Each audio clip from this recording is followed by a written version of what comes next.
I call this meeting of the Committee on Public Safety, Finance, and Policy to order. We do have a quorum. The first order of business is approval of the minutes from February 14th, 2023. Do we have a motion? Anybody? So moved, Madam Chair. All right. Vice Chair Feist moves the minutes from February 14th, 2023. All those in favor signify by saying aye. Aye. Oppose? The motion prevails and the minutes are approved. The first bill we have on our agenda today is House File 824. It is a Representative Curran bill, and she is already at the testifier table. We are going to lay over this bill, so I will move the bill in front of us. I move to lay over House File 824. Representative Curran, you, I believe, have an A2 author's amendment. Would you like to move your amendment? Yes, I would like to move my A2 amendment. All right, and if you can please explain what the A2 amendment does. Yes, so this amendment is a combination of input from the Minnesota Association of County Social Services Administrators, the Association of Minnesota Counties, and the Department of Corrections, and with NAMI.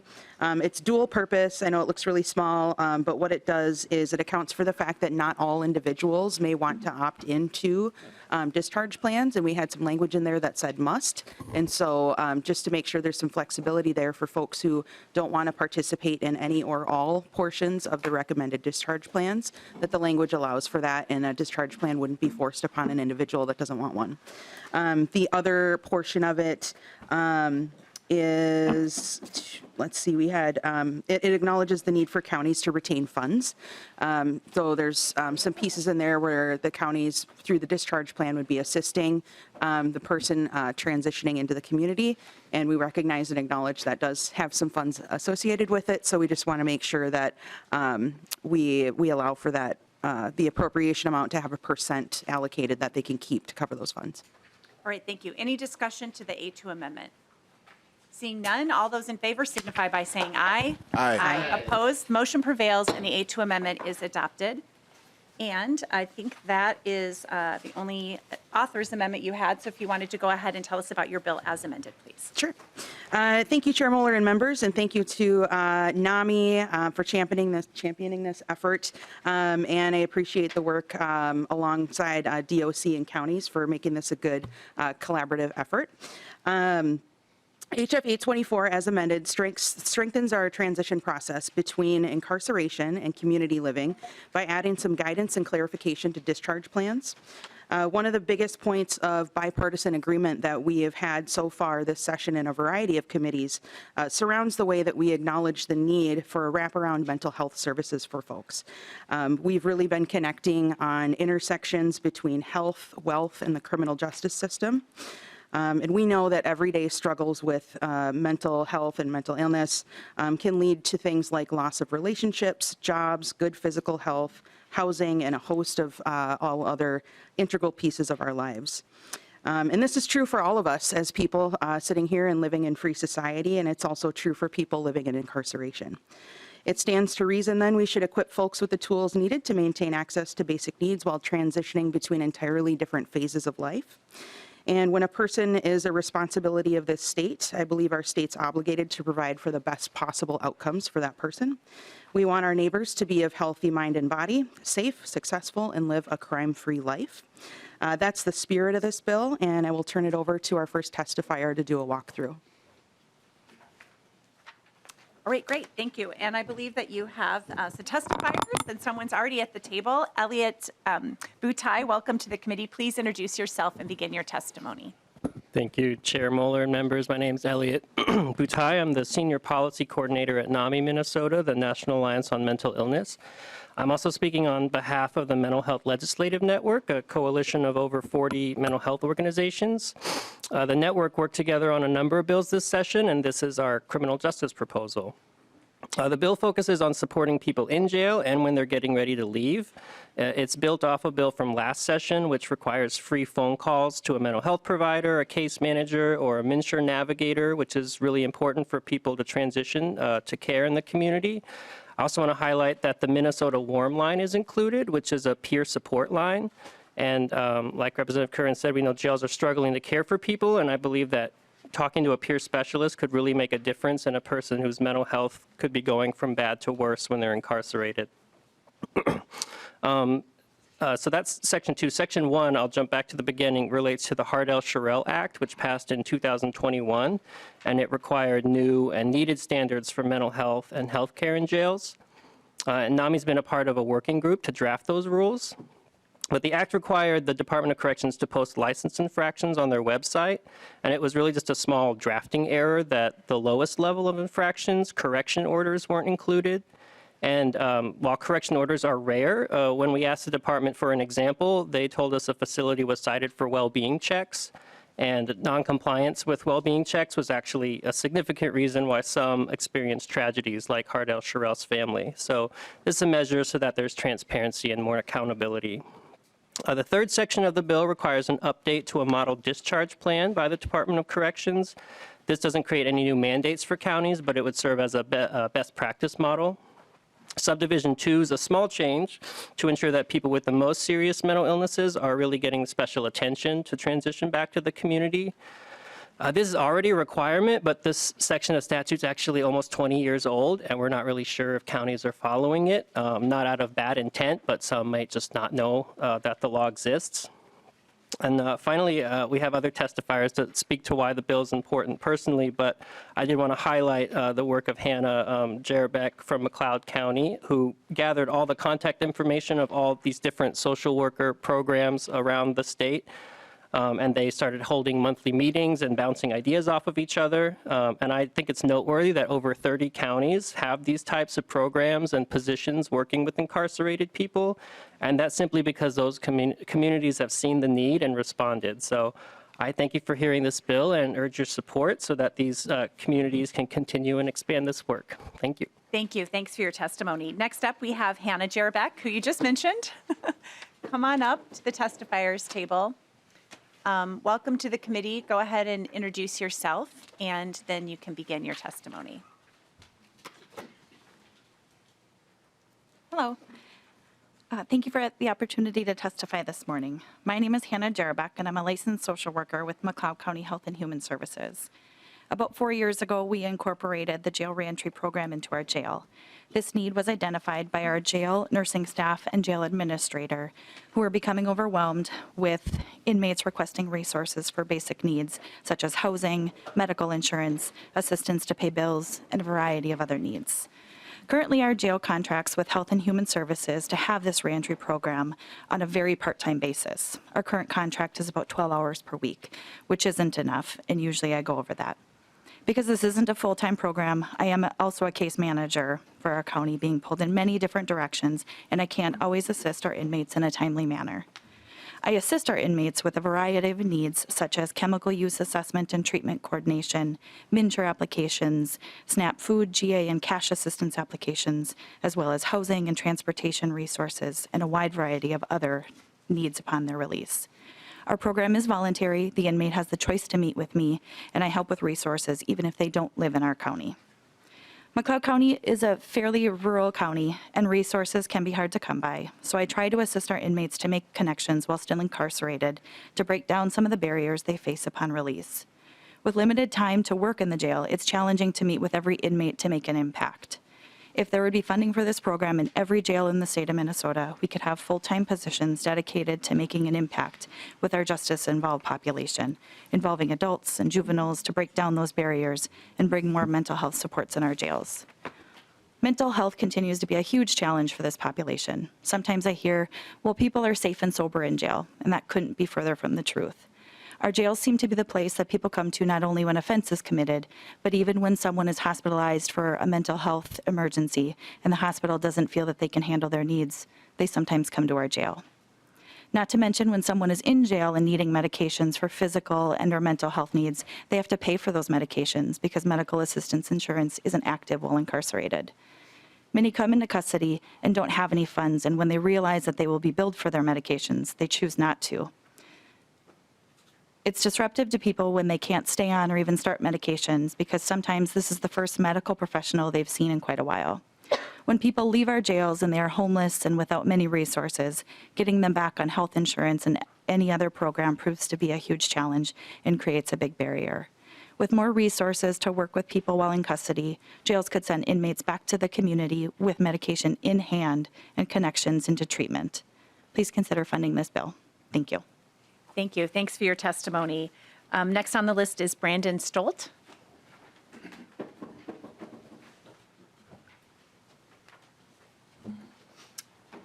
Welcome to the committee. Please introduce yourself and begin your testimony. Yep. Thank you, Chair Moller and members. My name is Brandon Stone. I live in the city of St. Peter here in Minnesota. Thank you for the opportunity to speak on House File number 824. I was incarcerated in jail one time back in 2018 and then in 2020 just for one case. The first time I was taken to jail, I did not have any access to any of medications for the first 5 days I was there back in 2018. This made the already stressful situation even harder, and my mental health got worse. My case manager was one of the most supportive people in my life, and when I was sentenced to 23 days in jail in 2020, I was fortunate to be able to prepare and have some money when I went in. I knew I would need visits from my caseworker to feel supported. My case manager was able to communicate with my therapist so I wouldn't get in any trouble for missing my court-ordered therapy. They were also able to communicate with my parents and legal guardians and let them know how I was doing. When my caseworker met with me in a professional visit, I was also able to share my concerns and know that someone was listening to me. To set those meetings up, I had to call my caseworker, and that cost 50 cents a minute in the Blue Earth County Jail in Mankato. When you're talking on the phone, time moves fast. For a 20-minute call, I had to pay $10. I couldn't afford to talk with any other supportive people like family and loved ones. There are also other things that cost money in jail, like seeing the nurse if you need medications, canteen items, things like that. I was fortunate to be able to talk to my case manager, but I know a lot of people in jail nowadays don't have any money at all. They're flat broke. And a lot of people also stay in jail a lot longer than I did. Some of those people may have to choose between seeing the nurse, having medications, or contacting their case manager or therapist. I hope you will pass this bill to make it easier to access support for people who might be struggling with their mental health in the future going forward. Thank you. Thank you. Thanks for your testimony and for sharing your story with us. We really appreciate it. Yep, you're very welcome. We have Matt Freeman signed up to testify. Welcome to the committee, and go ahead and introduce yourself. Begin your testimony. Thank you, Madam Chair, members of the committee. My name is Matt Freeman. I'm the Executive Director for the Minnesota Association of County Social Service Administrators and the Human Service Policy Analyst for the Association of Minnesota Counties. I want to thank the bill author for working alongside counties to ensure that this bill in how it's implemented can be successful. My members appreciate the desire to expand discharge planning and reentry coordination services. We see great value in that. Want to make sure that how the language is written is not too prescriptive to prevent models that are existing or tailoring discharge plans to meet the needs of the individuals.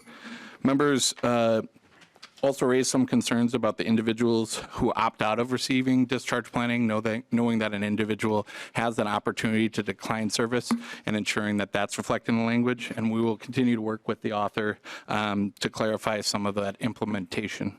Lastly, counties feel it's really important for these type of programs that there is ongoing and sustainable funding to maintain the service costs going forward. And so appreciate the appropriation that's going to be included and ensuring that that will maintain the cost of the service going forward. So we look forward to continuing to work with the author and the committee, and happy to take any questions folks may have.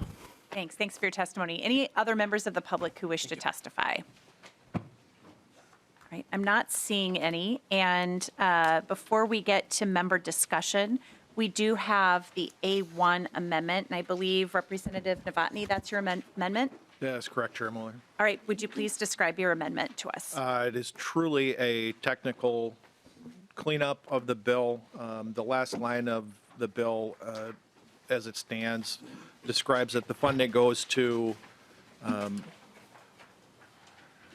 of the funding go outside of the metropolitan area, and it's small m metropolitan and no definition. My amendment simply adds the definition and ties it into section 437.212 subdivision 2, which is the state statute definition of what a metropolitan area is per statute. Thank you. Representative Curran to the A1 amendment. Yep, thank you, Lead Novotny, for the amendment. It's a great clarification, and I support it. Any questions regarding the A1? Seeing none, all those in favor of the A1 amendment signify by saying aye. Aye. Opposed, the motion prevails, and the A1 amendment is adopted. Now we can move to member discussions on the bill as amended. Representative Hudson. Thank you, Madam Chair. Obviously, this is being laid over, and so that's an explanation for why the appropriation hasn't been determined. But is there any sense of what that appropriation ultimately might end up being? Representative Curran, Elliott Boutai. Thank you, Chair. Looking to phone a friend who might have a ballpark. Yeah, Elliott figure for us. Boutai, please. Thank you, Chair. And I'll look to the department, but we did hear an estimate that like each grant might be $150,000. I guess I'll clarify too that some programs would be maybe starting for the first time, so that could include staff, and that might be a higher level, and some would just be supporting what already exists, so I might not expect it to be that much, but that was the number that we heard from the department, 150 or 200 per grant. Thank you. Representative Hudson. Thank you, Madam Chair. How many grants are we talking about? Is it per county? Elliott Boutai. Representative Hudson, yes. I think it really just depends on how much money is put out there, and then it would be a request for proposal, and just whoever applied and however it got handled, I think, would be above my pay grade maybe on that. Yeah, and as you noted, we are laying this over, so we will make sure to get those numbers so we can have a full discussion about the fiscal impact. It's an important question. Thank you. Anything further? Further member comments? Representative Novotny. Thank you, Chair Moller. Reminded of a call I was on. I'd been called into our jail to address a person from another county that had been held, and it's almost like he read the bill from what he was telling me that his concerns were. He had told jail staff that as he was getting released that it was the middle of winter, he didn't have his meds, he didn't have transportation, he had no way to get back to Hennepin County where he lived, and his solution was that he was going to go rob a bank on a Saturday morning. And that's how the jail staff got involved, because he asked them what banks are open in Elk River on a Saturday, which was kind of funny until I started talking to him, and that was his plan, and his said his worst case scenario, it would be a suicide by cop, and then he wouldn't have to worry about it. Given this, it was a Saturday, given in the limited resources, I placed him on a 72-hour hold because I thought he was a threat to himself, and he was sent to the closest hospital in Anoka County, and there was directions, that this needed to be taken care of. Well, he was released bright and early Monday morning and proceeded to walk out of the hospital and rob the first bank he could find. So really ties into this situation where we need to make that connection. You pull people away from all their support systems. Could have easily, in this situation, no one was hurt, but could have easily been a situation where someone could have been hurt because there wasn't that connection there. So I speak in favor of this. Thank you. Representative Hollins. Thank you, Chair Moller. And thank you, Representative Curran, for bringing this. I just wanted to speak as the former author of the free calls for mental health concerns from last year. I just think this is a really important provision and something that is, every time I've talked to somebody about this, they've been shocked that it would cost money for somebody to get mental health care while they are in jail. And I think this is something that's just so fundamental to the care that we need to provide to people, regardless of where they are in this process, because we have a mental health crisis for just those of us who are not going through things, right? Like just living in this like post-pandemic world. So when we're talking about people that are put into our care, we have a responsibility to take care of them and to make sure that they are getting the services that they need. So I really thank you for bringing this forward. I'm excited to support this. Thank you, Representative Hollins. Closing comments, Representative Curran.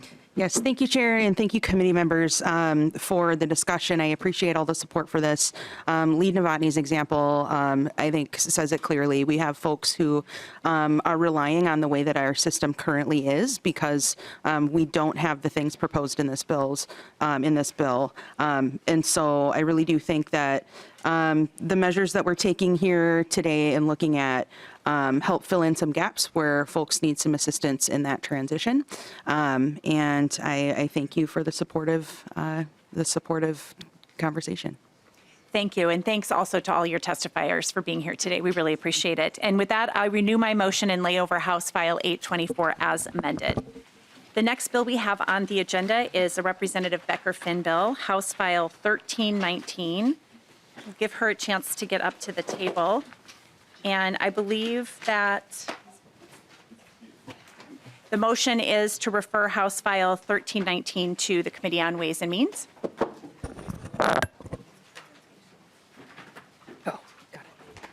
Yes, Madam Chair, that is the motion. Okay, and I do see that you have a DE2 amendment. Would you like to move your DE2 amendment? Yep, I would move the DE2. All right, and do you want to explain the amendment now, or is it Well, if I easier explain the when you amendment, I'll be bill? explaining the entire bill. All right. So I think just getting the bill in the shape that it needs to be in would be great. Great, okay. All those in favor of the DE2 amendment signify by saying aye. Aye. Opposed, the motion prevails, and the DE2 amendment is adopted. All right, now, if you want to go ahead and explain your bill as amended. Yes. So thank you, Chair Moller. This is the MRRA, the Minnesota Rehabilitation and Reinvestment Act. And really, this is a bit of it's a big change for how we would do corrections in our state. But what we know, if we look at recidivism rates, we know that the current system isn't working and isn't serving our constituents to the best that it can. And we'll mostly have a lot of folks from the Department of Corrections are here to walk through the bill in this kind of evidence-based way. But I mostly wanted to draw members' attention. Really, the heart of this bill to me is Section 5, which starts on line 4.12 of the DE2. And it's this idea, and if you kind of scan down to the individualized rehabilitation plan. When I first started my work in this body, I served on the Public Safety Committee, and the very first presentation we have from the Department of Corrections as a domestic violence prosecutor, I was horrified at the idea that the work that we were doing as prosecutors and advocates on the outside, we would send somebody to prison and then they didn't receive any programming. There was nothing individualized to their specific situation. So here we have this opportunity where we've interrupted this cycle of violence. We have this person, they're incarcerated. It's this amazing opportunity to sort of right the ship and get people the services that they need so that they do not reoffend, so that they become full contributing members of our community. And the current system doesn't typically do that. Typically, it's a holding space for people, and that's not to undermine or to speak ill of some of the programs that do exist, but what this bill would do would really recognize that each individual person might need something different so that they can thrive when they come back to our communities. Whether some folks like it or not, the way that our system works, we don't lock people up indefinitely. the vast majority of people are going to be returning to our communities. And this is a tool and a way we can change the way we see this system so that it's actually serving people who are incarcerated, but then the overall impacts on the full community are improved because that person has the tools, has gone through the training, the treatment that they need to get better. We know we'll get into this with the presentation here, but we know a lot of the statistics around folks as far as mental health issues, substance abuse, all those kinds of things. And so this individualized rehabilitation program, again, like for line 4.27, that is addressing the incarcerated person's needs and risk factors and their identified strengths. And I think that's really important if we want people to get better, if we do want to correct a wrong and not just punish people while they are incarcerated. And so with that, we do have a couple of presenters, so I want to make sure that we've got plenty of time for that. And we'll turn it over to Commissioner Schnell with the chair's guidance. Thank you, Representative Becker-Finn. Welcome back to the committee. Commissioner Schnell, if you want to introduce yourself and begin your testimony. Good morning, Madam Chair, members. Paul Schnell, Commissioner of the Minnesota Department of Corrections, and I'm really pleased and thankful to Representative Chair Becker-Finn for bringing this bill forward. We believe that this is really a game-changing proposition. I would just remind people that this is what the Department of Corrections stands for. We are in the business of trying to transform lives, and that is fundamentally focused on the safety of our state. As Chair Becker-Finn mentioned, 95% of the people who are in our prisons are going to come back to communities across our state. And we stand in full recognition of the need for accountability for people who have engaged in wrongdoing in violation of the laws of our state. But we also have to recognize and do recognize that accountability without rehabilitation is a failed proposition. And this is, I think, what the MRRA, Minnesota Rehabilitation and Reinvestment Act, is all about. In our current system, people serve 2/3 of their sentence in prison and 1/3 is on supervised release. So generally speaking, people are going to leave prison at 67% regardless of what they've done. Now, I just want to make an example of this if I can. And with the chair's permission, I'll use her and I as the examples here. But if the chair and I were to both be sentenced to a 100-month prison sentence in today's terms, and we started on the same day, we would serve 67 months in prison and 33 months on supervised release. Now, the proposition, let's change this proposition and say that, the chair, as I would expect and anticipate, would do very well when she got in there. And she did all the things that she needed to do to reduce her risk and address her needs. I, on the other hand, was a problem. I fought, I pushed back, I did not participate in programming, which you might also expect to be the case. But I think this is an important thing because today in our system, regardless of the fact that the chair did well and I did poorly, we are still going to walk out of prison the very same day. Does that make sense? The chair has done what was needed to reduce her risk and address her needs. I, on the other hand, didn't. Now, I still have the protections of a determinant sentencing system. I'm going to walk out at 67%, or at 67 months, and the chair would as well. What MRRA does is it changes that proposition and says we want to incentivize, we want people who go into our prison system to walk out better, to be in a better place, in a better position. And so the proposition is all about how do we incent people to do the good stuff, to do the things that are going to make a difference. This results in reduction of risk, fewer victims, safer prisons, and healthier communities. There are 4 components to this system, and I'm just going to really briefly go over them. First, and the chair mentioned this, is about the creation of this individualized rehabilitation plan. Historically, what happened when people came in, you did the programs that the prison system offered. And I will say that we have some very, very good programs in our system. But we didn't target that based upon the individual's needs or strengths. And this is really one of the key factors here. What is it that Paul Schnell needs? What is it that the chair needs?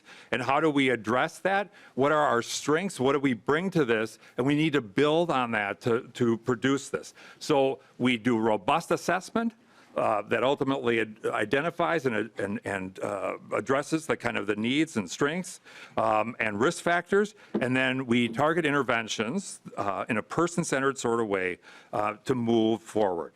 So component number one, individualized rehabilitation plan. Component number two is this notion of earned incentive release. What we want to do is provide that opportunity for, in this case, because the chair did so well, she could leave prison at 50 months, 5-0. And I, on the other hand, would remain for the entirety of the determinate sentence, 67 months. And so earned incentive release, and the chair did that by participating and fully completing the programs that were laid out in that plan. Third component is that, so the chair now has realized that earned incentive release opportunity at 50 months.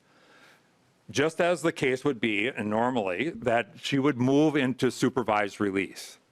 But what we want to do is we want to continue this process of how do we continue to incent her to do the things that are going to make a difference for the safety of our state and for the community and for her family. And so what we provide here is the opportunity for earned supervision abatement. And I want to also just place emphasis on the fact that we are talking here about earned. This is not a give. This is an earn. And that becomes a really key consideration.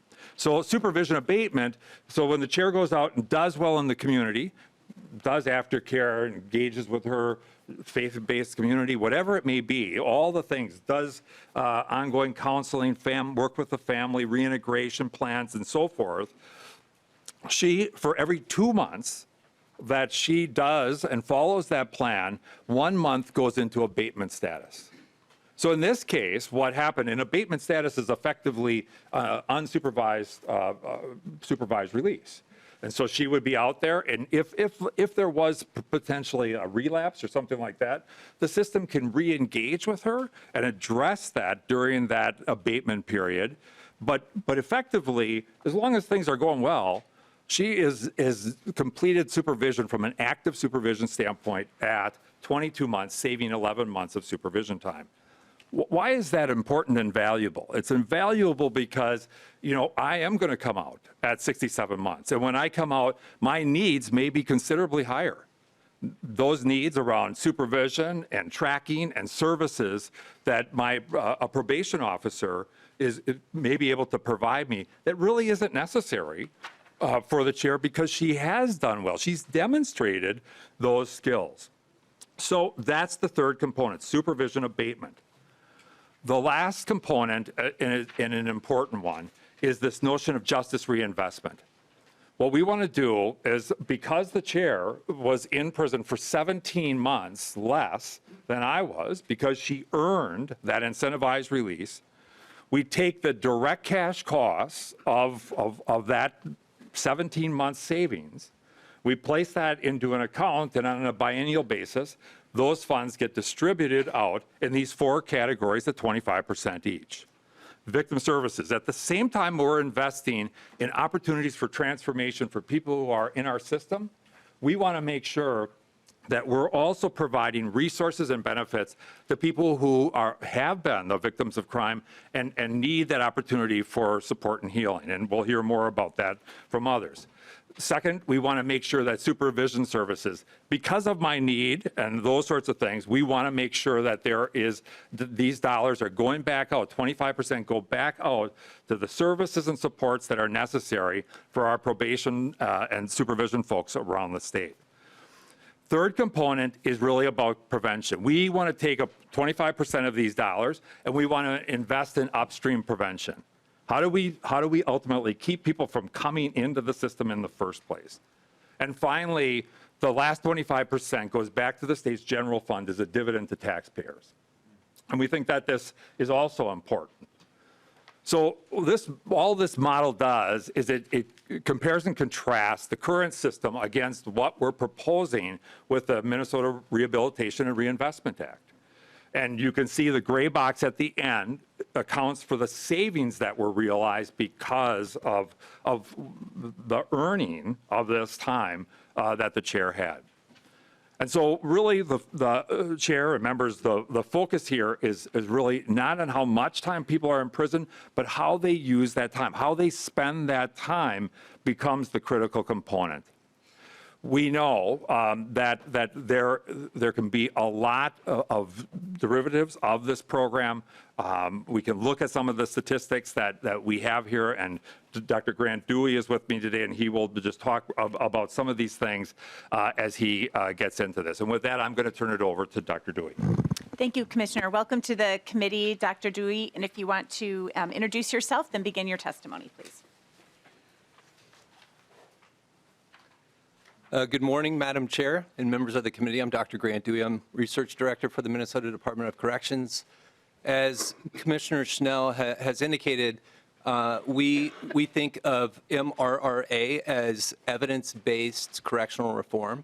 And my testimony this morning will focus on reviewing some of the evidence on which MRRA is based. And take us back one slide. Yep. Okay. It worked. So as the topic of prison reform has attracted growing interest and concern, especially over the last decade, one of the criticisms that frequently gets leveled against prison systems, including the one here in Minnesota, is that they don't do a very good job of rehabilitating people. Nationwide, we see 5-year re-arrest rates are close to 80%. One of the things that we do see is that even if we're able to modestly improve those recidivism rates, that would have a big impact on costs. We've estimated that even reducing our 3-year re-imprisonment rate by 1 percentage point, that it would reduce costs to the DOC by more than $5 million. But the costs of crime are not borne exclusively by the Department of Corrections. We see that crime is very costly. There's a cost to law enforcement, the courts, victimization costs, lost productivity costs. And when we factor in all of those, a 1 percentage point reduction in recidivism would result in almost $58 million in costs avoided to the state. Now, some of the research that's been done, including some that we've done, indicates that there are some parts of prison that are criminogenic, meaning that when people go into prison, it makes them more likely to recidivate after they get released. And one of those components that we've identified is when people get warehoused. When they go into prison, they don't participate in prison labor or programming. They're idle for the entirety of their confinement period. That makes recidivism outcomes worse. It increases the risk of recidivism by 13%. Now, how prevalent is warehousing? How big of a problem is that? Well, the data that we have show that since 2010, 20% of all releases were warehoused. Now, even when people aren't warehoused for 100% of their confinement period, we still see that for everyone else, there's still a lot of time that's spent in prison not participating in programming or working. We see about half of people's time in prison is spent working or being involved in programming. The other half, they're spent idle. So idleness becomes a problem when we start looking at the safety of our correctional facilities and the health and well-being of those who live there and work there. Our research indicates that when people are idle and they're not participating in programming or working, it significantly increases the risk for frequent and violent misconduct. Now, we just wrapped up a 5-year study with researchers from Florida State University who were, and this was a project funded by the federal government, and this project looked at stress among correctional officers. And this was a study that focused on COs in 3 of our facilities, Stillwater, Faribault, and Shakopee, the women's facility. And what the researchers found is that stress was associated, well, working as a correctional officer is already a stressful job. But what the researchers found is that stress levels among COs were significantly higher at Stillwater in comparison to Faribault and Shakopee. And rates of idleness are significantly higher at Stillwater than they are at Faribault and Shakopee. And what the researchers also found is that stress was associated with significantly worse mental and physical health outcomes. And so what this data suggests is when people aren't working, when they aren't involved in programming, it makes our facilities less safe, but also it has an impact on the people who work there and the people who live there. Now, idleness and involvement in programming and working also has an impact on post-release outcomes. So when we look at the impact of programming on recidivism, we see that when people complete just one intervention in prison, it reduces recidivism by 12%. If they're able to do 2 interventions, we see a 26% reduction. 3 interventions, 30%. Going up to 5 interventions, we see more than a 40% reduction. Now, the focus a lot of times is on recidivism. And there's good reason for that, but there are other post-release outcomes that are just as important, if not more so. We see that when people are involved in programming or working while they're in prison, it improves post-release employment outcomes. So when we look at people who are warehoused, they're idle for 100% of their time in prison versus people who are working or involved in programming 50%. That improved their odds of post-release employment within that first year by 15%. But it's not just employment that matters. We started looking at mortality outcomes for people who have been released from prison since 2010. We've been able to get data from the Minnesota Department of Health. And what those data tell us is when people are involved in programming or working, that it has an impact on lifespan after they get released from prison. The more people are involved in programming or working, going again from 0% to 50%, it reduces risk of mortality by 15% for all causes, and 10% for unnatural deaths, meaning deaths, homicide victimization, suicide, overdoses, accidents. So what people do while they're in prison, what they're able to access and do, it has an impact on safety, health, well-being of people who live and work there. It has an impact on recidivism, has an impact on employment, and it has an impact on mortality. Now, I've focused so far on just how much programming people get while they're in prison, and that's important. And we realize that we need to make a greater investment in our programming resources, which is reflected in our budget request. But it's also important to emphasize that we're not just talking about giving people just something to do. We're talking about providing more people with quality programming to do, because that is key, and some of the results that I've shared reflect the fact that there are effective interventions and programs that do take place within the Minnesota Department of Corrections, and I've listed some of these here, but at this point I would like to turn it back over to Commissioner Schnell to wrap things up. Thank you. Go ahead, Commissioner Schnell. Madam Chair, we're done here. We're just about done here, but we point out, and I think to put this in context, when we really think about the concerns that certainly have been on the tops of minds of all of you, of Minnesotans, some of the concerns that have been raised in recent times about violent crime, I think we have to really recognize the fact that we are talking about a small percentage of the population.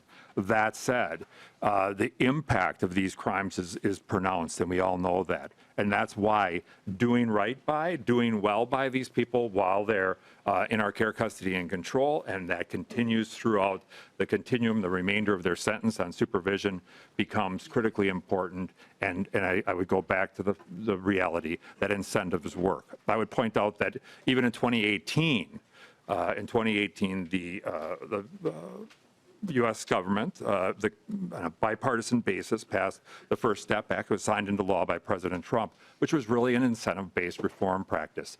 And I think what we're saying here is that we cannot be corrections in name only.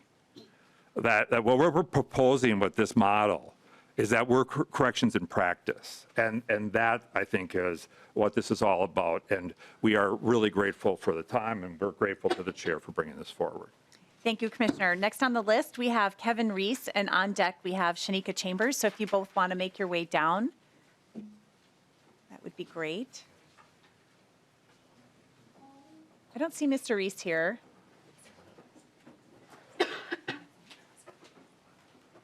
Okay. All right. Welcome to the committee. Please introduce yourself and begin your testimony. Hello, Chair Moller and members of the Public Safety Committee. My name is Shanika Chambers, and I'm a Policy Program Manager for Violence Free Minnesota, the Coalition to End Relationship Abuse. We are a statewide coalition with over 80 member programs who provide advocacy and services to domestic and sexual violence victims across the state. I am testifying in support of the Minnesota Rehabilitation and Reinvestment Act. Historically, the view has been that victim safety is maximized by increasing punishments for offenders, and we as a coalition have helped to advance that thinking. But in working with our programs, listening to victim survivors, and looking at our intimate partner homicide data, we learned that accountability solely based on incarceration without changed behavior does not keep victims and communities safe. Victim safety is actually enhanced with good criminal legal system reform. We know that many victim survivors remain in relationship with the person who used violence. They may have children with them or are financially tied to them. In these situations and in many others, what victims want is for the violence to stop and the behavior to change. Victim survivors have told us they want their abusers to have access to resources and education that could transform their behavior while incarcerated.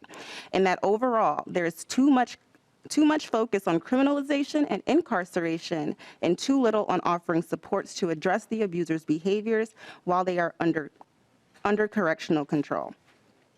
It is also true that some incarcerated abusers will go on to have intimate partner relationships with other victims, and without intervention, they will likely abuse again. In fact, every year in our annual domestic violence homicide report, we see at least one homicide where the perpetrator has a history of abuse. They served time in jail or prison, and then they proceeded to commit a new crime or homicide against a new victim.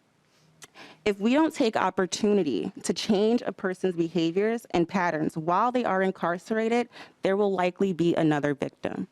The reality is that a vast majority of incarcerated people will eventually be released and returned to their communities, and sometimes to the same family unit that they left from. If simply serving time in jail or prison does not change a person's behavior, how do we hold people accountable for using violence in ways that will? The Minnesota Rehabilitation and Reinvestment Act is a reform measure that asks those very questions and looks to advance reforms along those lines. It includes things like domestic abuse transformation programming to change violent behavior. It includes support services for victim survivors to address safety needs, and it addresses the success of reentry questions like how do we reintegrate people back into their families and communities. We are grateful that the MRRA will reinvest savings into crime victim services and believe that investing in these community-based programs are necessary in order to make any meaningful shifts in our criminal legal system. Finally, I want to highlight that we have historically spoken about victimization and perpetration as two wholly separate and distinct populations, and that is false. National statistics show that as much as 97% of some female populations report prior histories of victimization. Violence Free Minnesota interviewed 62 Native American women at the Shakopee Correctional Facility about their histories of victimization and the criminal legal system. All but one of those women had extensive histories of violence and abuse prior to their incarceration. Clearly, many of these many of those within our prisons have histories of victimization that need to be addressed, as well as if we are serious about ending cycles of violence and criminal justice system involvement. If we're going to stop cycles of violence and abuse, we need reforms within our corrections. Our coalition, along with other crime victim coalitions, have been included in the reform conversations with the Department of Corrections, and Violence Free Minnesota supports the MRA bill. Thank you. MRRA bill. Thank you. Thank you so much for your testimony. We appreciate it. And we did get word that Mr. Reese was unable to be here today. Then I think we have one member of the public who signed up to testify, Professor Will Cooley, if you want to come make your way to the table. And if you can keep your testimony short, we want to make sure we have robust discussion among our members. Welcome. Please introduce yourself. Chair Moller, members of the committee, my name is Will Cooley, professor at Metropolitan State University. The Minnesota Rehabilitation and Reinvestment Act has many aspects that reward positive actions rather than just punishing negative behaviors. Today, I want to focus on how it can be used to prevent violence. Through earned supervision abatement, agents can lower their active caseloads and focus on those crucial first few months of a person being released from prison, a time when we know that releasees are at the most danger of being the victims of crime, overdosing, or recidivating. I saw this in action through the Priorities Bureau in Canton, Ohio. The commander of the Priorities Bureau, John Gabbard, a police lieutenant, set up a program to find out who was returning from prison to the city and coordinated with community supervision agents to make sure that the reentry went smoothly. Sometimes the lieutenant even visited inmates while they were locked up to figure out what they needed when they got back to Canton. The Priorities Bureau helped connect people to jobs, housing, and social services. However, a drawback was that they could not reach all the people who were being released. Parole officer caseloads were so large that they were often unable to give their attention to reentry issues, and some releasees slipped through the cracks. Each parole officer had approximately 76 clients when that number should have been around 50. One of these cases had tragic results. Lieutenant Gabbard had planned to coordinate a supervised release meeting with Christopher Trent, who was released from prison February 15, 2016, after serving 9 months for assault. But agents were so tied up with their excessive caseloads that it did not happen. On February 27th, less than 2 weeks after being released, a spray of bullets claimed the lives of Christopher Trent, age 40, and his brother Alan Trent, age 42, in the parking lot of an apartment complex in Canton. Like many law enforcement officers, Lieutenant Gabbard was haunted by this missed opportunity. He believed that if the supervision planning meeting had happened, Trent may have lived. I'm sure many of the members here with law enforcement experience know that feeling. Perhaps he was being too hard on himself. Law enforcement officers can only do so much, but we can assist innovative officers like Lieutenant Gabbard through smarter policies and practices. Currently, supervision agents in Minnesota are forced to spend too much of their time on people who have been out of prison for years and reintegrated into society. Instead, through the incentive programs of the Minnesota Rehabilitation and Reinvestment Act, they can focus on these initial high-risk days and months and create safer communities. Thank you. Thanks for your testimony. Any other members of the public who wish to testify? All right, Mr. Flowers, welcome back to the committee. You can keep your testimony to 90 seconds. We'd appreciate it. It's nice to see you. Me with 90 seconds. Please introduce yourself again for us. No, All right. I'm just going to say I support investing in what Commissioner Snell is talking about. But what I'm not hearing is about a lot of county home schools for juveniles, for young people, have been closed over the state, all in Hennepin County and Ramsey and the state. And I'm concerned that we want to try to keep young people out of prison. So when you're talking about this, Commissioner, I want to put a focus on that. Right now, they're letting kids, they letting them out of jail. Ain't nowhere to put them. And we don't want them incarcerated, but we have to figure out, this got to be directed toward these juveniles, that the courts don't have nowhere to put them because the county are closing home schools all over. So I would ask this committee to really look at that while you putting this together about this reinvestment, about kids, about juveniles, and then having people, I know people have stayed with me that came out of incarceration, and they didn't want to go to the halfway house. So I know a lot about this. I might look like I know a lot about everything, but this right here is important to me. What you're saying here today, and I want to hear about the juveniles. How we gonna save them before they go to prison, because they will go to prison if you keep letting them out and have these incidents happen over and over again. I know people been to jail, get out with actually felon with weapons, and they're getting out of jail now. And it's going to cost us in our community. I continue to say, speaking up for the African American community, and since I want to be respectful to Chair Moller's comment of 90 seconds, I hope I didn't go too far past that. And thank you, and I will talk to Commissioner Snell about that too. Yeah. But you keep it on your mind too. Thank you. You were great. If you could just, for your record, just say your name, please, so we have that on the recording. Al Flowers. Thank you, Mr. Flowers. Thank you. Appreciate it. Yeah, and I would just note too that we started to hear some bills related specifically to juveniles. And if you haven't connected yet with Vice Chair Feist, she is working on a whole host of bills related to juveniles, and we will be hearing those in committee. So please take the opportunity to connect with her as well. Okay, thank you. All right, thank you. Any other members of the public wishing to testify? All right, not seeing anybody else, we can move now to member discussion. Representative Ingen. Thank you, Madam Chair. This might be a question for Commissioner Schnell or the bill author, but I'm actually looking here on line, let's see here, 513 and 514.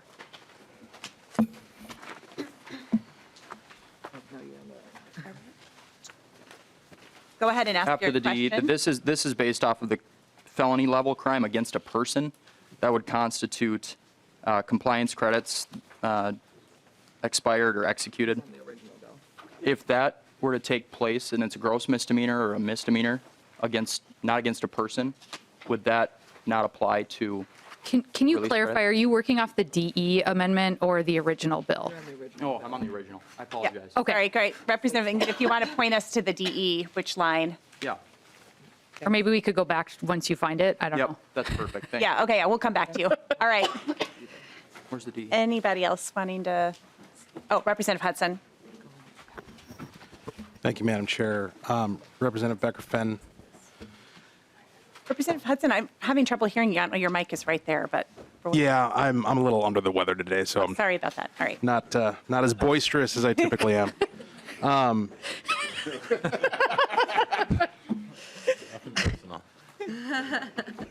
So, this bill gets me thinking, which probably indicates that you're onto something and you're over a target. This is a problem that a lot of us have recognized, and I think, to be frank, your side of the aisle has done more thinking about than ours has about how we get people from being incarcerated to being productive members of society on the other side of that experience.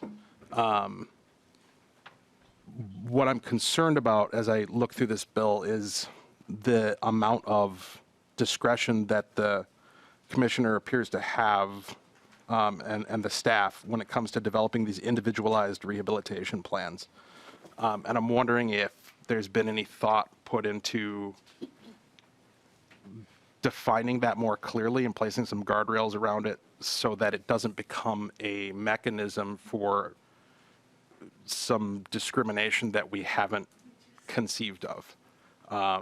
Because if you were able to craft a plan for this person that requires one set of things, and a plan for this person that requires a different set of things, and there was some bias in there into what was informing your requirements, it could end up having a disparate impact on how their sentences end up playing out.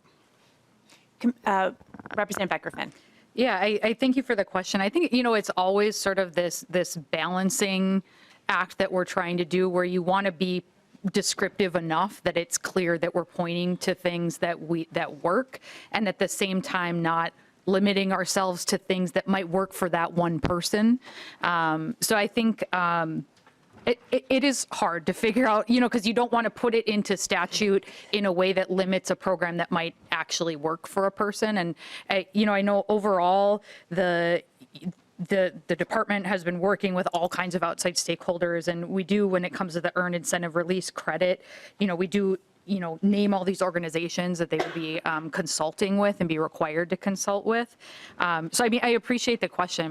We want to be doing this in the best way that we can, and I don't know if the commissioner has more to add to that. Go ahead, Commissioner. Thank you, Chair and Representative. I think it's a spot-on question. And one of the things that we're mindful of, I would just say that there is a reporting requirement here, and that was one of the key things, because we know that this has to come back. You're the policymakers for our state, and it has to come back to you, and there should be oversight. We want to get this right. This is really important. I think, Dr. Dewey would often talk about the First Step Act, and one of the challenges, certainly COVID got in the way of that, because it was going to start in 2019. That's the federal system that was put into place. And there isn't a lot of data yet on that, but programming was an issue. There's also another statutory provision requiring us to make sure that we're addressing issues that would create racial disparities, and that is a statutory direction that exists in the legislature for our agency, and it is something that we are very mindful of and we will report on. I do understand that we are asking for a lot of latitude to develop this model. We do not want people to fail when they leave. That really is the goal, and we want to be able to report our progress. This is a massive change for our state, and yet we believe it's the right one if public safety is our core concern. Representative Hudson, any follow-up? Yeah, just shifting course a little bit, going back to the evidence that was outlined for us by your colleague, where is that coming from? So have these types of policies been implemented elsewhere, and is that where you're getting your information from? It looks like Dr. Dewey's coming back to the table, so go ahead, Dr. Dewey. Madam Chair and members of the committee, most of the research that I referenced has been published in peer-reviewed academic journals. So we have done that for as long as I've been at the agency, which has been about 18 years. It's not something we're required to do, but we do it because we think it improves the quality of the research that we do, but then we think it makes the research that we do more objective and credible. And so I don't know if that answers your question. Well, Representative Becker-Finn has a comment. Yeah, I was just going to say, I know in a PowerPoint, it's hard to have your citations, but I know as an attorney, and I assume as a doctor, as a researcher, I do like to read the underlying studies to actually see how that relates. So I'm sure that we can get those citations and get that information to folks, because it is important that we have that underlying information. Okay, great. Anything further, Representative Hudson? Just to say I would appreciate that, because knowing the methodology and knowing where the information came from is extremely helpful. Thank you. Thank you. Representative Ingen, we'll go back to you now. Thank you. Sorry about that. Thank you, Madam Chair. So I'm looking at victim input, and we want to make sure that victims are brought to the table on this. We've heard a number of bills about victims and making sure that they're given the resources that they need to be able to, deal with the trauma that they experienced, but also know that the future is going to be better, that they're not going to be re-victimized. And I'm looking on 5.6 through 5.8, some of those lines there. What if a victim just simply does not want their assailant to be on release? What if there's a reasonable effort made to even connect with the victim, but nobody is reached, nobody is spoken to, and some of those safeguards that should be in place for their knowledge, for their benefit, aren't actually made aware to them? Commissioner Schnell? Madam Chair, Representative, this is one of the areas I think that we were particularly mindful of as we developed this model. And it comes out of the experience of in the parole model today with life sentence cases, is that oftentimes the first time that family, the surviving family, is contacted by the system after sentencing is 27 years after when the first parole hearing happens. And imagine that call. And so the thing that we're trying to do here is create a system as we bring people in to engage with the victims. And one of the ways we do that is through every county attorney's office across the state has a victim witness assistance program. And we want to make sure that as people come into the system, we're connecting more directly there. And then we do have, notification systems that people can register for. Not everyone does. I think you raise a great point. It's one of the things that we feel really strongly we need to improve systemically through the connection with victim witness. And I think as it relates to, does the victim in a case have quote unquote trumping rights? That does not exist here.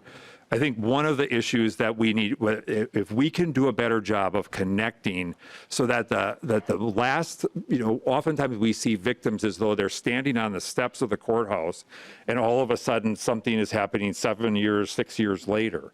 And we need to make sure there's a stronger continuity and connection there.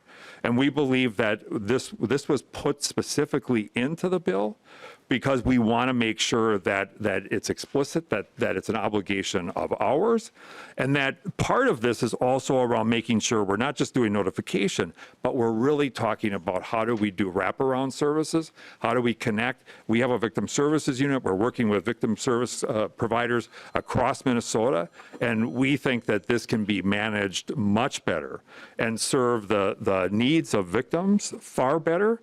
At least have them understand, and then where there are any concerns that they would naturally have, these people experience real harm. We want to make sure that we're doing our part as a system, whether it's through community-based advocacy programs or the DOC, to provide the kinds of wraparound safety and security things that can just go a long way with victims. But I would also say this, that we hear over and over, and I think as the testifier from Violence Free Minnesota mentioned, we hear over and over the fact that when all is said and done, the last thing victims want is these people to come out and not have received the kinds of services that are going to reduce their risk of reoffending and harming someone else. Thank you. Representative Becker-Finn. Yeah, thank you. And I did want to point out in this section, I think it's important that it's a victim input and not just victim notification. Historically, a lot of areas in our criminal statutes just require notification, and this is actually requiring input. Further, it's on line 5.10. The commissioner must consider all victim input, and I think that's really key too, where we might have a situation with multiple victims, that there is a requirement that everybody who's impacted in that way, what they want must be considered. And I also want to say, we haven't totally gotten into this, I think, yet in this committee, but so I worked for several years exclusively as a prosecutor focusing on domestic violence crimes. And when I first came into that job, you sort of have this idea that you're going to be this like champion for victims, and you have this idea and these assumptions about what victims want. And the reality, and what I even came to grow and change my perspective over time in doing the work, is that it isn't. Sometimes it's counterintuitive to those of us who aren't experiencing that person's individual situation. And so I think it's really important that even when we're well-intentioned, and I know I've done this too, where you're well-intentioned and you think you're doing the right thing and speaking for victims, that we need to let them speak for themselves. And so I think listening to that testimony from Violence Free is really important. The people experiencing violence best know how to keep themselves alive. They best know how to survive their situations. We don't. They know their individual situation better than any of us will ever know. And so I think I just really want to lift up their perspective when they tell us with their own voices what it is that they want and need, that we're always listening to that. And I'll just note too, looking at section 6 for the earned incentive release credit stakeholder input, on lines 5.25 to 5.28, you have 4 of the victim advocacy organizations, which is highly unusual. Often in these bills, we'll put one representative for a victim or one victim advocacy organization. And so I'm really appreciative that you included all 4 in this. Representative Engen. Thank you, Chair Moller. No, and I think we're on the same page when it comes to letting victims speak for themselves. We really should let them tell their story. But my concern is that it's a subjective sense of considering whether or not their input should actually be instituted into that plan for the person who's incarcerated. You know, if we just listen, and they must take that input, but they're not going to be actually instituting anything that's different under that plan. Really, it's just kind of allowing the victim to be heard rather than giving them an outcome that not only improves their mental health and physical health and peace of mind after being victimized, but it doesn't necessarily grant the subjectivity of the program any credence with the public. How does the public come to trust this if a victim isn't necessarily always taken into account just beyond consideration? Representative Becker-Finn. Thank you. And I would say this is a better situation than what victims currently have. Our current system doesn't even require this. So I think that's really important, that this is an improvement. I'm not saying that any bill that any of us do is going to be perfect. And I think, again, that's the instructiveness of that report. You know, if we hear back that things aren't going well or we can improve, then we're going to do that. But I think this is already giving more credence to victims than what the current system does. So I think that that's a really important thing to keep in mind. You know, certainly if there's ideas of ways we can make bills better. This is why we have the committee process. No bill is perfect when it's first introduced. You know, certainly this is our second crack at it. That's why it's a DE2. You know, we've been working on this for a couple years now, but I appreciate the sentiment, and I do think it's important to lift up the role of victims in this whole process. All right, Representative Novotny. Thank you, and this will probably be directed to Chair Snell or Commissioner Snell. Under the distribution reallocation of funds under subdivision 4, you've got 25% going to the Department of Corrections for grants to develop and invest in community-based services, including individuals at risk of becoming involved in the criminal justice system. Approximately, what's the ballpark number on that? What's that transfer going to be? And what are the plans for administering that grant? And is this the right place if we're dealing with individuals that are not part of the Department of Corrections yet, or under your supervision? Should the money be going there, or should it be going more towards a different account that's more community-based? Commissioner. Madam Chair, Lead Devani, if there's a better option, we certainly would be open to that. We've had some conversations, like for instance with the Office of Justice Programs, who already delivers funding for both prevention and for victim services. If that's the best vehicle, we certainly are open to that. This is not about trying to retain the dollars. It's really about wanting to make sure they get to where they go. And if that's an easier way because they already have an established process, we're fully open to that. Representative Button. And we're going to wrap up pretty soon. Thanks, Chair Moller. Yep. And just a quick, what's the ballpark guess on that transfer, 25%? Commissioner. So, Madam Chair, Lead Novotny, this has been, we part of the thing we don't know, we don't know. We do believe that, this has the ability to look at on a biennial basis. So this is going to take time to ramp up. Maybe it's $10 to $15 million biannually over the long haul as we get into this. Now, I don't want to overpromise because this is a process to develop, but that becomes real money when we start looking at that, being able to go back in. And this is direct cash costs. We're not talking here about the fully burdened per diem rate. Representative Novotny. Thank you, Chair. And that's just my concern. Yes, that it does have looks like it's going to be a pretty good pot of money. I just want to make sure that that's being watched after. And thank you. Yep. Closing comments, Representative. Thank you, Chair Moller, and I want to thank you for giving us the time to really dig into this bill. This is really important and could really sort of change our state in a really good way moving forward. So I appreciate the full testimony and discussion and being able to talk about these issues with all of you. Again, ideally, years into this, when this is working, that pot of money is going to get smaller because there's going to be fewer people recidivating.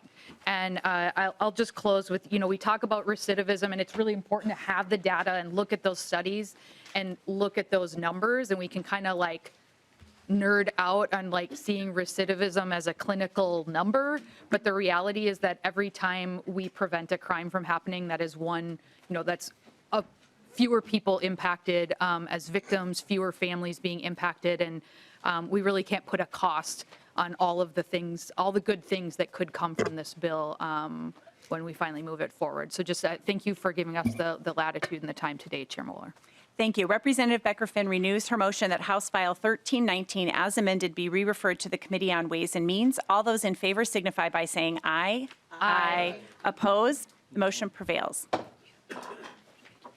Great. The next bill on the agenda is House File 1355. It is my bill, but it's also a public safety. Commissioner Schnell will be presenting it and his staff, and so I'm just going to keep the gavel in the sake of interest and time. So I will move that House File 1355 be recommended to be placed on the general register.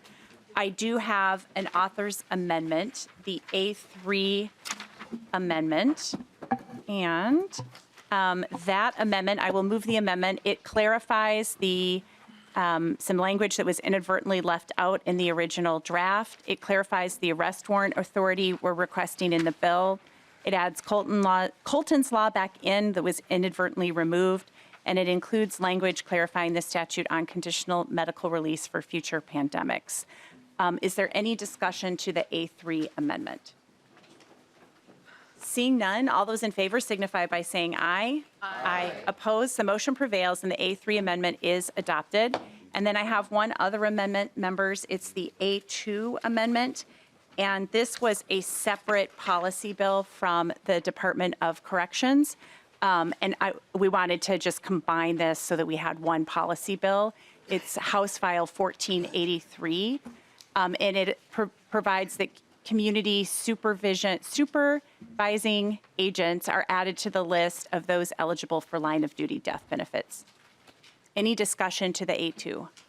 Seeing none, all those in favor signify by saying aye. Aye. Opposed? The motion prevails and the A2 amendment is adopted.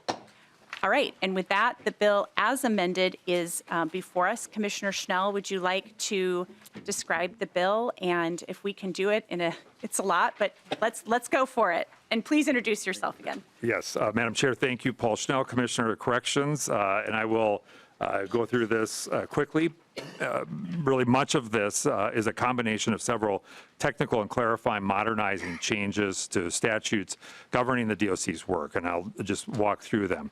First, the bill creates the statutory requirement that the department have a language access plan.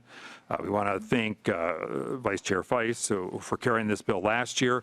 Currently, there is no requirement for the DOC to have a language access plan in place for its facilities and for individuals under its supervision who have limited English proficiency. And we have been working toward implementing this policy, but we do believe that this should be built into statute as we go forward. A second component, this bill also repeals an unused statute focused on community intensive supervised release program. This is a distinct statute from intensive supervised release, which continues today. This is a law that statute that has not been operational since 1995, oftentimes confused with intensive supervised release. And one of the goals of this antiquated program was to punish the offender, which is not in alignment with the mission of us or our supervision partners across the state, which has been really more focused on rehabilitation and community engagement. In addition, the model was used as a justification for how ISR operates, which was mainly focused on surveillance, which led to poor outcomes instead of using evidence-based intervention practices. As important to note, the amendment that you all just passed ensures that the portion of the law known as Colton's Law is maintained.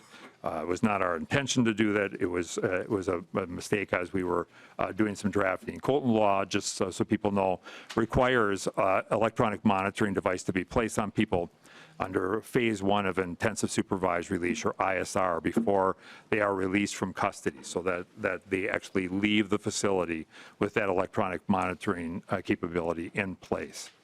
The next provision in the bill is an automatic mechanism to shift funding when a county requests that its supervision delivery system change.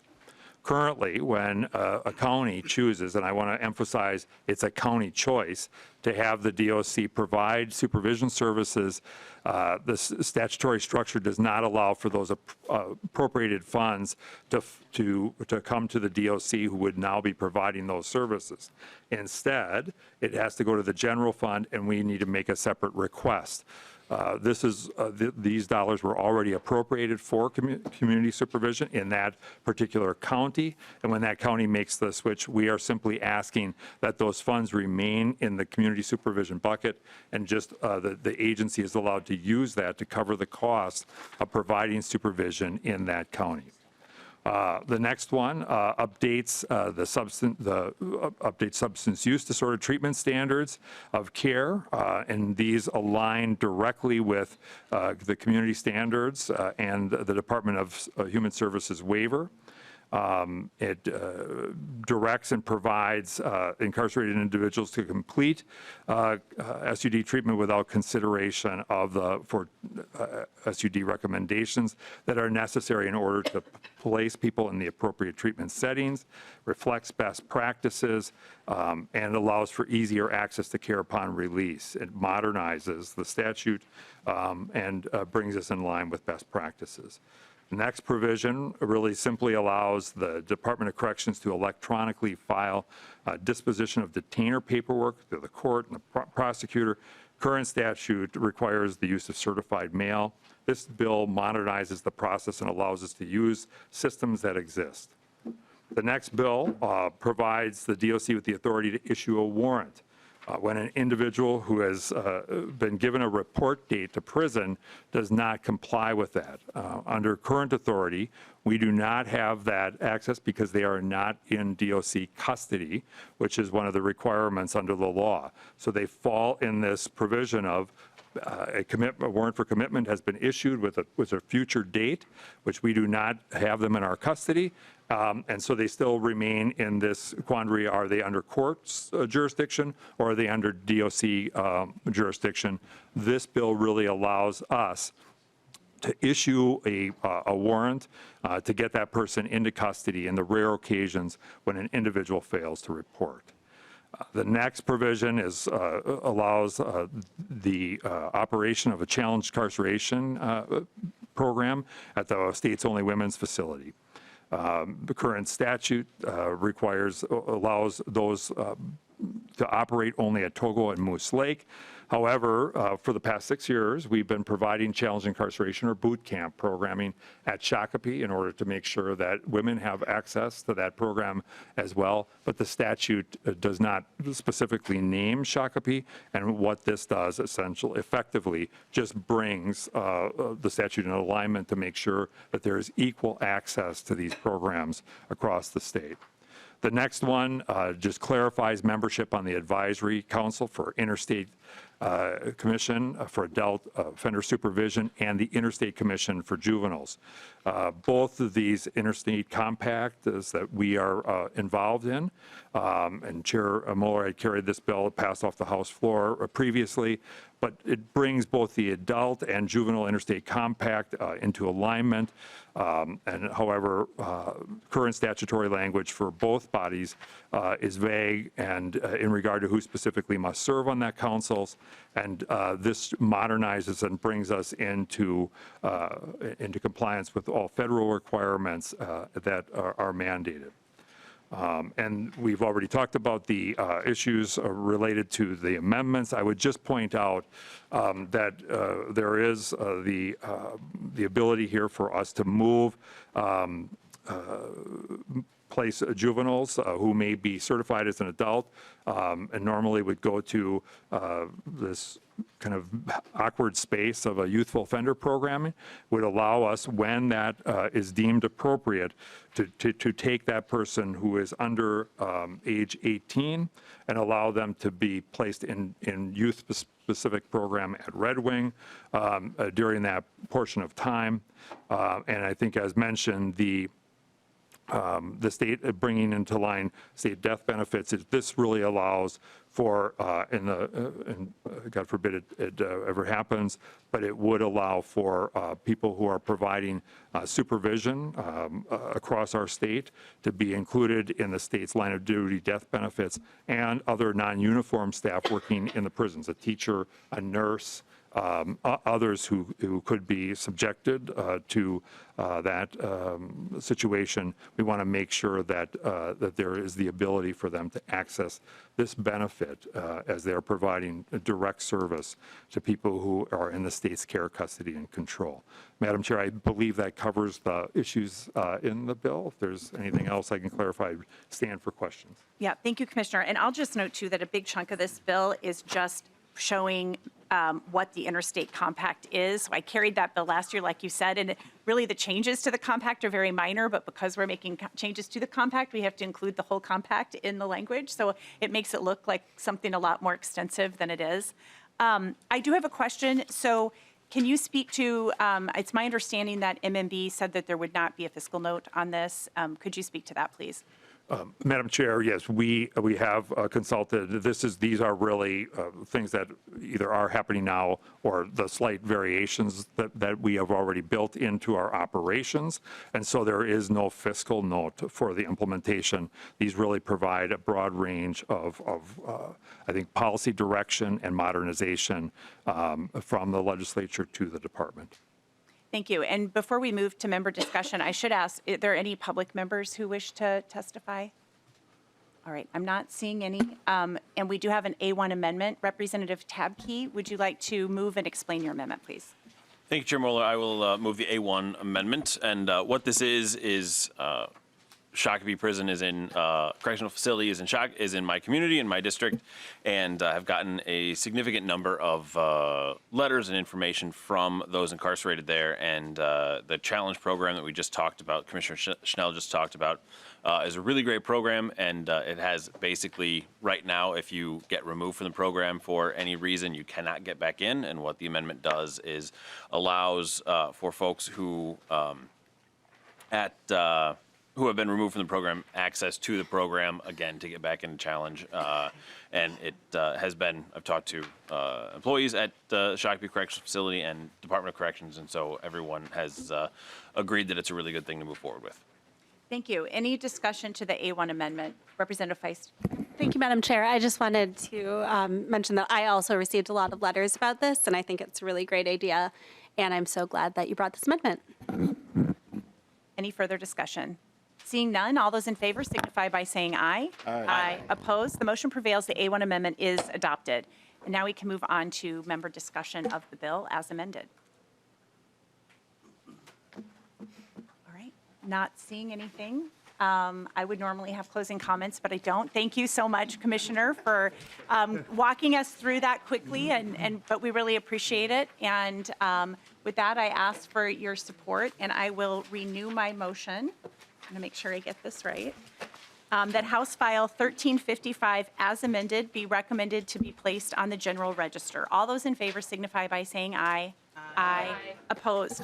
The motion prevails and the motion prevails. I went back to amendments again because we had so many. Thank you, everybody, for your participation today. Thank you to all of our testifiers for being here. And with that, we are adjourned.